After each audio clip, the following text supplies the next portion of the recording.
अस्सलामुअलैकुम all the students. हम आज अपनी नई बुक सेकंड बुक जो है सप्लीमेंट्री रीडर वो स्टार्ट करेंगे, जिसका नाम है इट्स सो हैपेंड। इसमें देखिए चैप्टर नंबर 1 है how the camel got his hump, यानी ऊँट का जो कुबड़ होता है, ऊँट की पीठ के ऊपर जो उसकी पीठ पर एक घुमावदार गोल आकृति बनी होती है, उसकी पीठ ऊपर से गोल होती है, उसको कुबड़ कहते हैं, इंग्लिश में कहते हैं हम्प। तो ये कहानी है एक कि ऊँट को उसका हम्प कैसे मिला। देखिए, the world has just begun and the animals were working for humans. इसमें कहानी की शुरुआत ऐसे है कि अभी दुनिया की शुरुआत हुई है और सभी जानवर आदमियों के लिए काम कर रहे हैं। There was one lazy animal that did nothing, और एक आलसी जानवर भी था जो कुछ नहीं करता। And said nothing but hump, और वो जानवर कुछ नहीं बोलता सिवाय हम्प कहने के। वो क्या कहता रहता, उसको कुछ भी कहते, कुछ भी कह जो है वो बोलता, तो हमेशा उसके मुंह से क्या आवाज आती, हम। बस यही बोलता वो। Even the clever djinn was at his wits end, और एक चतुर जिन जो था वो भी उसके आगे हार गया। कहानी की शुरुआत करते हैं, देखें। In the beginning, when the world was new and the animals were just beginning to work for man, अभी दुनिया की शुरुआत हुई थी और जानवर जो है वो इंसानों के लिए काम करना शुरू हुए थे। There was a camel and he lived in the middle of a howling desert because he did not want to work. उस समय एक ऊंट कैमल था जो एक रेगिस्तान के, यानी जहाँ पर खूब तूफान वगैरह आते हैं, तो उस रेगिस्तान के बीच में रहता था। वो रेगिस्तान के बीच में क्यों रहता था, ताकि उसे काम नहीं करना पड़े, इसलिए वो दूर रेगिस्तान में। He ate sticks and thorns and prickles, and when anybody spoke to him, he said, "Hump, just hump and no more." और वो वहाँ रेगिस्तान में क्या खाता, स्टिक्स यानी लकड़ियाँ खाता, सूखी लकड़ियाँ, थॉर्न्स, प्रिकल्स यानी कांटे, जो भी वहाँ दरख्त लगे होते वो खाता। और जब भी उससे कोई कुछ बात करता तो वो कहता हम्प, सिर्फ हम्प बोलता और कुछ नहीं कहता। Presently the horse came to him on Monday morning, और एक अभी जो है एक हॉर्स उस कैमल के पास में आया, और ये मंडे मॉर्निंग थी, यानी सोमवार की सुबह थी। With A saddle on his back and said, और उसकी पीठ के ऊपर सैडल यानी जो चमड़े की जो सीट होती है, घोड़े की पीठ पे रखी जाती है, उसके ऊपर बैठा जाता है, तो वो सीट उसके ऊपर लगी हुई थी। And said camel O camel come out and trot like the rest of us. तो उसने आवाज लगाई, ऊंट, अरे ओ ऊंट, चलो बाहर आओ, हमारी तरह मेहनत करो, काम करो। हम, सेड द कैमल। फिर कैमल ने जैसी अपनी आदत थी उसने क्या बोला, हम। And the horse went away and told the man, और फिर वो वहां से चला गया, जाकर के उसने आदमी को बताया कि मैं गया था, मैंने ऐसा ऐसा बोला ऊँट को, लेकिन ऊँट ने ये बोल दिया। Presently the dog came to him with a stick in his mouth and said, उसके बाद में एक कुत्ता वहां आया, उसके मुंह के अंदर एक लकड़ी थी, और उसने आकर के कहा, camel O camel come and fetch and carry like the rest of us. उसने कहा, ऊंट, अरे ओ ऊंट, चलो आओ हमारे साथ, चलो हमारे साथ बोझ ढो, उठाओ और लेकर के चलो, जैसे हम करते हैं। फिर हाँ कैमल ने क्या बोला होगा, हम, सेड द कैमल। कैमल ने फिर से बोला, हम। And the dog went away and told the man, उसके बाद में वो कुत्ता भी गया, और उसने भी जाकर के आदमी को वही बात बता दी जो उसके साथ में हुई। Presently the ox came to him with the yoke on his neck and said, अब बैल आया, बैल जिसके गर्दन पे योक यानी कि जो हल चलाने के लिए हल लगा होता है वो लगा हुआ था। एंड सेड, और उसने कहा, camel O camel come and plough like the rest of us, कि ऊंट, अरे ओ ऊंट, चलो हमारी तरह खेतों में हल चलाओ। अब कैमल ने क्या बोला होगा, हम। And the aux went away and told the man. फिर वो बैल भी चला गया और उसने भी जाकर के आदमी को बता दिया ये बात हुई। At the end of the day man called the horse the dog and the aux together and said. उसके बाद में जब दिन खत्म हुआ तो आदमी ने उन तीनों जानवरों को बुलाया। किसको किसको? हॉर्स को, डॉग को और ऑक्स को। तीनों को एक साथ बुला करके कहा, three, O three, I am very sorry for you. कि तीन, अरे ओ तीन, यानी कि तुम तीन हो और मुझे बहुत, तुम्हारे लिए बहुत दुख हो रहा है।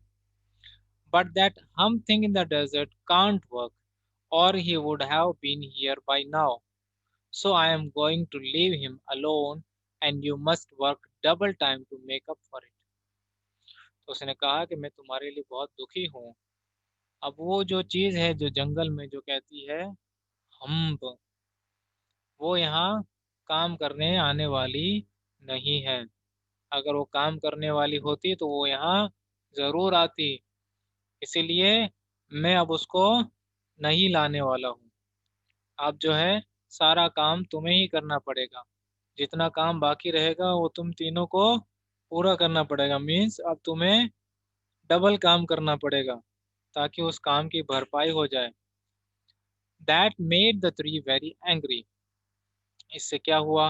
अब वो तीनों बहुत ही गुस्सा हो गए। And they had a panchayat on the edge of the desert. अब उन तीनों जानवरों ने मिलकर के एक पंचायत इकट्ठी की, यानी कि जानवर इकट्ठा हो गए। वो तीनों मिलकर के मीटिंग करने लगे। कहाँ? At the edge of the on the edge of the desert. वो जो रेगिस्तान था उसके किनारे पर। And the camel came chewing cud and laughed at. फिर वो ऊंट आया वहां पर, अपना मुंह हिलाते हुए जैसे वो कुछ चीज चबा रहा हो। Then he said hump and went away again. और उसने कहा, ऊंट ने आकर के कहा हम्प, और वहां से वापस चला गया।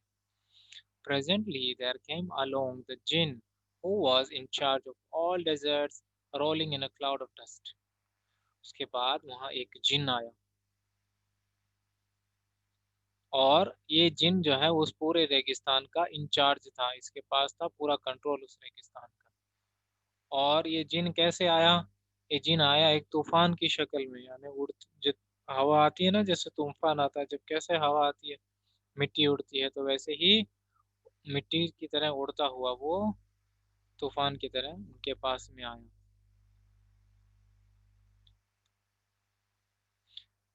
जिन of all deserts said the horse. उनमें से जो घोड़ा था वो बोला कि ए रेगिस्तानों के djinn, is it right for anyone to be idle. क्या किसी के लिए बेकार होना, मतलब काम ना करना, क्या ये बात ठीक है? Certainly not, set the djinn. Djinn ने कहा नहीं, ऐसा नहीं होना चाहिए। Well, said the horse, there's a thing in the middle of your desert with a long neck and long legs, and he hasn't done a stroke of work since Monday morning. He won't trot। तो घोड़े ने कहा कि अच्छा, तो एक, ये देखो, तुम्हारा जो जंगल है, इस जंगल के बीच में एक ऐसा जानवर है जिसकी लंबी सी गर्दन है, लंबे लंबे पैर हैं, लेकिन उसने मंडे से लेकर अभी तक एक भी दिन काम नहीं किया। उसने थोड़ी सी भी मेहनत नहीं की है। Phew, said the gin whistling, that's my camel, what does he say about it। वो कहता, ओ, जिन बोला कि अरे वो तो मेरा ऊंट है, बताओ वो क्या कहता है। He says hump, he won't plow, said the ox। Ox ने कहा कि वो कहता है हम्प, और वो कहता है मैं खेत में काम नहीं करूंगा। Very good, said the djinn. Djinn ने कहा बहुत अच्छा। I'll hump him if you will kindly wait a minute। उसने कहा, जिन ने कहा कि बहुत अच्छा, मैं उसे अब हम्प कराता हूँ। हम्प हम्प करता रहता है हर समय, मैं उसको हम्प करवाता हूँ। तुम रुको एक मिनट। कॉम्प्रहेंशन चेक है। Number one, what tasks do you think were assigned to the dog and the ox. आपको क्या लगता है डॉग और ऑक्स को क्या काम दिया गया था? डॉग को क्या काम दिया गया था? डॉग जो था वो उसके मुंह के अंदर लकड़ी थी, तो वो लकड़ियां उठाता और लकड़ियां लेकर के आता था। ऑक्स का क्या काम था? ऑक्स का काम था खेत में हल चलाने का। Number two, why did the camel live in the middle of the desert? Camel desert के मिडिल में यानी बीच में क्यों रहता था? ताकि उसे काम ना करना पड़े, तो वहाँ खाने के लिए भी उसे सब कुछ मिल जाता। Number three, what made the dog the horse and the aux very angry? Dog, horse और ऑक्स को किस बात पर गुस्सा आया? ऊंट काम नहीं करेगा, और अब ऊंट का काम जो है इन तीनों को करना पड़ेगा, इसलिए इन तीनों को डबल काम करना पड़ेगा, इसलिए उन्हें गुस्सा आया। How did the djinn know the horse was complaining against the camel? Djinn को ये कैसे मालूम चला कि जो हॉर्स है वो कैमल की कंप्लेन यानी शिकायत कर रहा है?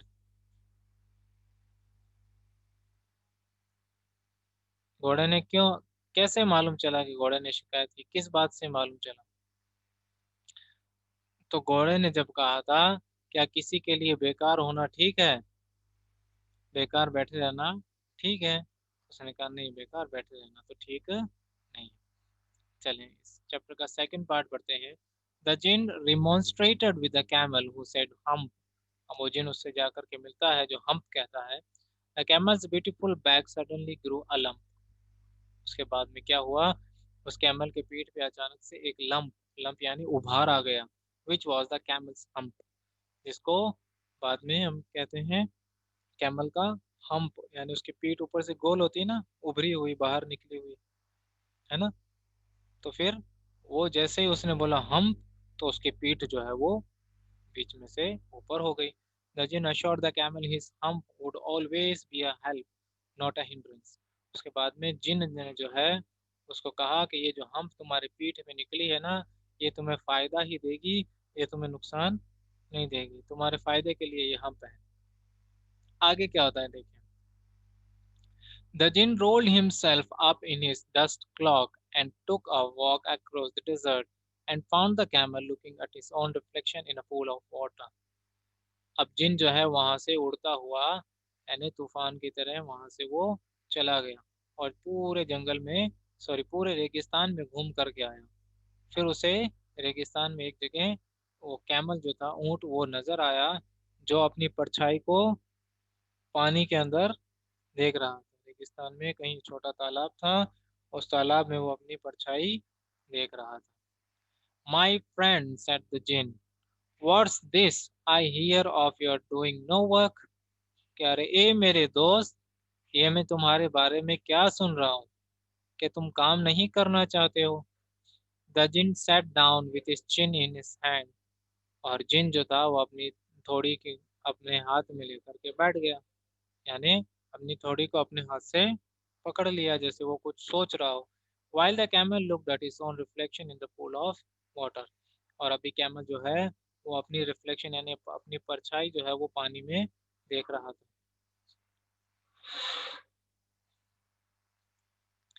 You have given the three extra work ever since, yes, you have given the three extra work ever since Monday morning, all on account of your idleness, said the jinn।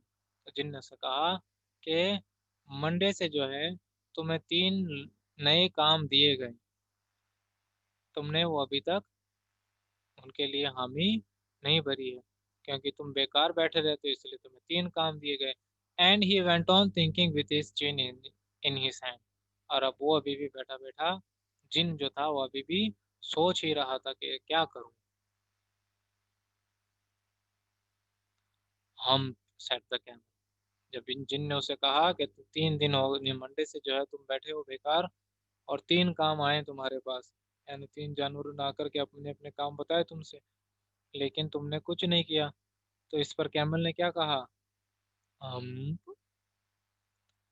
I shouldn't say that again if I were you, said the djinn. Djinn ने कहा कि अगर मैं तुम्हारी जगह होता ना तो ये मैं हम्प नहीं कहता। You might say it once too often, I want you to work. तो जिन ने कहा कि तुम इस हम्प को बार बार बोल सकते हो, लेकिन मैं चाहता हूँ कि तुम काम भी करो। And the camel said hump again. और फिर कैमल बोला hump. But no sooner had he said it than he saw his back. अब जैसे ही उस ऊंट ने फिर से हम्प बोला तो उसने अपनी पीठ पे कुछ देखा that he was so proud of, puffing up and puffing up into a great big hump. अब जैसे ही उसने हम बोला, उसकी पीठ जो है ना वो बीच में से ऊपर होने लगी, फूलने लगी, बढ़ने लगी और एक बड़ा सा हम्प बन गया। Do you see that said the djinn. Djinn ने कहा क्या तुम उसे देख सकते हो? That's your very own hump. कि ये तुम्हारी हम्प है। That you have brought upon your very own self by not working. तुम ये हम्प देख रहे हो, तुम्हारी पीठ जो है ना ये ऊपर बीच में से ऊपर हो गई है। ये तुम काम नहीं करते हो ना, इसलिए तुम्हारी पीठ ऊपर हो गई है। Today is Thursday and you have done no work since Monday. आज थर्सडे हो गया है और तुमने मंडे से काम नहीं किया। When the work began. जब काम दूसरे जानवर काम करना शुरू हुए थे, ये काम जब से शुरू हुआ था तुमने काम नहीं किया है। Now you are going to work. और अब तुम काम पर जाने वाले हो। How can I set the camel. अब ऊंट बोलता है कि मैं काम पे कैसे जा सकता हूँ। With this hump on my back. अब तो मेरी पीठ पे ये इतना ऊंचा कुबड़ निकल गया, हम्प आ गई, अब मैं कैसे जाऊंगा। That has a purpose said the Jin.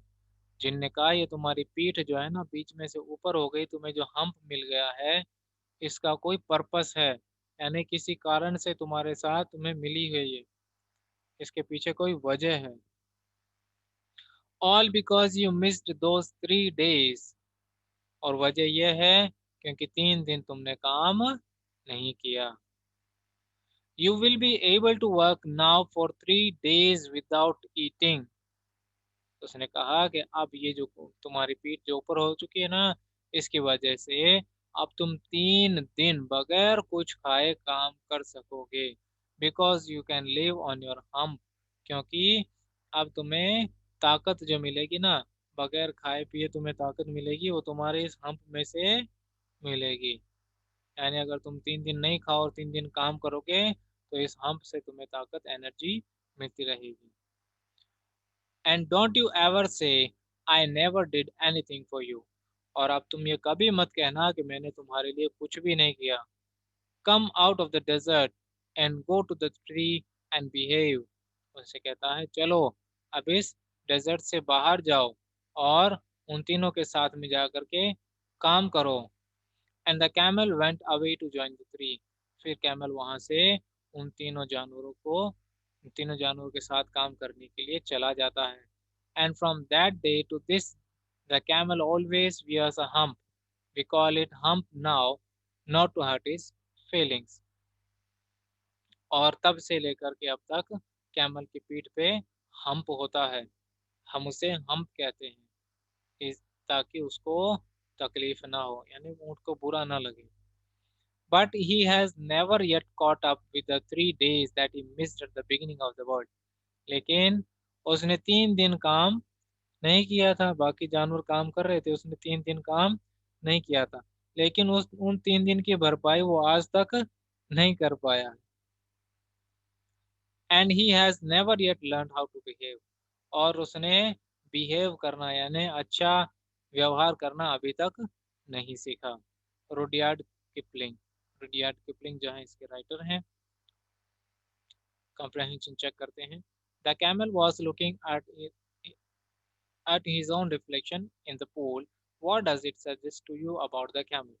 Camel जो है वो पानी के अंदर अपनी परछाई देख रहा था। इससे कैमल के बारे में हमें क्या पता चलता है कि वो बहुत ही लेजी, आलसी था। Number 2, the camel said hump repeatedly, how did it affect him. Camel bar bar hump कहता रहता तो इसका उसके ऊपर क्या असर हुआ? उसके पेट के ऊपर हम्प निकल आया। What according to the jinn was the use of the hump? अब जिन के हिसाब से जो हम्प उसकी पीठ पे आई थी उसका क्या यूज था? उसका यूज ये था कि अगर वो 3 दिन बगैर कुछ खाए पिए काम करता तो वो कर सकता था, यानी बगैर खाए पिए वो 3 दिन काम कर सकता था। Number 4, he has never yet learned to behave. In the light of this, what is the writer's opinion about the camel? उसने अभी तक अच्छे से व्यवहार करना नहीं सीखा था। ये जो लाइन है, इसके हिसाब से जो कहानी लिखने वाले राइटर हैं वो कैमल के बारे में क्या सोचते हैं? कैमल के बारे में वो यही सोचते हैं कि वो अभी तक नहीं सुधरा है, अभी भी नहीं सुधरा है, अच्छे से व्यवहार नहीं करता है, कोई पास में जाता है तो उसको काट भी लेता है। यानी कैमल जो है ये अभी भी एक अच्छा जानवर, अच्छा कहने का मतलब अ, दूसरे जानवर की तरह नहीं बन पाया है। आगे देखें, इसके क्वेश्चन आंसर्स करेंगे। देखें इस चैप्टर के क्वेश्चन आंसर जो आपको नोटबुक में करने हैं, इसमें आपको कंप्रहेंशन चेक जो है ये भी नोटबुक में करना है। Question number 1, what task do you think were assigned to the dog and ox? Dog और ऑक्स को क्या काम दिए गए थे? इसका आंसर आप यहाँ से यहाँ तक लिख लें, स्क्रीन को पॉज करके लिख सकते हैं आप। सेकंड क्वेश्चन था, हमने किया था why did the camel live in the middle of the desert? Camel रेगिस्तान के बीच में क्यों रहता था? ये भी हमने कर लिया। यहाँ से लेकर यहाँ तक आपको इसका आंसर लिखना है। नेक्स्ट देखें question number 3, what made the dog the horse and dogs very angry? Dog, horse और ऑक्स को किस बात पे बहुत ज़्यादा गुस्सा आया था? इसका आंसर यहाँ से यहाँ तक लिख रहे हैं। Next, how did the djinn know the horse was complaining against the camel? Djinn को कैसे पता चला कि हॉर्स कंप्लेन कर रहा है कैमल की? ये आप यहाँ से लेकर के यहाँ तक आंसर लिख लें। उसके बाद में कॉम्प्रहेंशन चेक पेज नंबर 5, ये इसका क्वेश्चन नंबर 1 है। कैमल जो है वो अपनी रिफ्लेक्शन को देख रहा था पानी के अंदर, तो इससे कैमल के बारे में क्या पता चलता है? ये आप यहाँ से यहाँ तक इसका आंसर लिखेंगे। The camel said, question number 2, हम repeatedly, what did the how did it affect him? इसका उसके ऊपर क्या असर हुआ? इसका आंसर आप यहाँ से यहाँ तक लिखेंगे। Next question number 3, what according to the jinn was the use of the hump का क्या यूज था जिन के अकॉर्डिंग? इसका आंसर आप यहाँ से यहाँ तक लिखेंगे। Question number 4, was he was never yet learned to behave? He has never yet learned to behave. In the light of this, what is the writer's opinion about the camel? इसका answer आप यहाँ से यहाँ तक लिखेंगे। Now next comes the exercise. ये question answers भी आपको करने हैं। Question number 1, can this story B factually true? क्या ये कहानी सच हो सकती है? हमने जो कहानी पढ़ी, क्या कभी ये हुई होगी ऐसी सच? नो, ऐसा कभी नहीं हुआ होगा। ये सिर्फ एक कल्पना है लिखने वाले की, राइटर की। क्वेश्चन नंबर 2, यानी उसने सिर्फ अपने दिमाग से सोच करके लिखा है बात, उसमें कोई हकीकत नहीं है। What according to you is the story about? आपके हिसाब से ये कहानी किस चीज़ के बारे में हो सकती है? हाउ द वर्ल्ड बिगेन, ये कहानी इसके बारे में है कि कहाँ ये दुनिया कैसे शुरू हुई? या why everyone should do his or her work share of work very seriously? या किसको अपने अपने हिस्से का काम जो है वो सीरियसली यानी कि जिम्मेदारी से पूरा करना चाहिए? या ये कहानी इसके बारे में है, how animals are important to humans, के जानवर जो है वो ह्यूमंस के लिए क्यों इम्पोर्टेंट है, क्यों ज़रूरी है? यह कहानी इसके बारे में, how the camel got his hump. तो ये कहानी इसी के बारे में, how the camel got his hump, ये इसका आंसर है, आप लिख लें। Next come question number 3, what did you do over the weekend? आपने हफ्ते के अंत में क्या किया? Where sorry were you generally active और आइडल? क्या आप हफ्ते के एंड में जो थे वो कुछ अच्छा काम कर रहे थे, या आप बेकार यानी खाली बैठे हुए थे बगैर किसी काम के? Please check your back before starting to discuss और आंसर द क्वेश्चन। तो इसको डिस्कस या आंसर लिखने के लिए आप पहले देखें कि आप सचमुच में क्या कर रहे थे। इसका आंसर है कि लास्ट वीकेंड में 8 बजे उठा था, थोड़ी सी एक्सरसाइज की थी मॉर्निंग में, और अम्मी के कामों में थोड़ा हाथ बटाया था। शाम को बैडमिंटन खेला अपनी सिस्टर के साथ। Overall I spend the weekend in an active manner, और मैंने अपना जो वीकेंड था वो एक्टिव मैनर में बिताया। Yes I have check my bag and there is no hump. क्या आपने अपनी बैग यानी पीठ चेक किया है? क्या उस पर हम्प निकल के आया है? क्या नहीं, मेरी पीठ पे हम्प नहीं है। Question number 4, there are broadly two categories of workers. काम करने वालों की दो कैटेगरीज होती है। दोस्त who prefer to do today what they can do tomorrow. और उसमें से कुछ लोग ऐसे होते हैं जो कल करने वाला काम को आज ही कर लेते हैं। And those who prefer to do tomorrow what they can do today. और कुछ लोग ऐसे भी होते हैं जो काम आज कर सकते हैं लेकिन वो कल पे टाल देते हैं। Where do you belong? आप कौन सी कैटेगरी में हैं? तो हम तो उस कैटेगरी में हैं कि हम कल का काम आज करते हैं और अपने टाइम पे अपना काम पूरा कर लेते हैं। तो ये आपके क्वेश्चन आंसर्स कंप्लीट हो चुके हैं, ये आपको अपनी नोटबुक में करने हैं। और ये आपका चैप्टर भी कंप्लीट हो गया है। कल इंशाल्लाह नेक्स्ट चैप्टर, नेक्स्ट क्लास में नेक्स्ट चैप्टर पढ़ेंगे।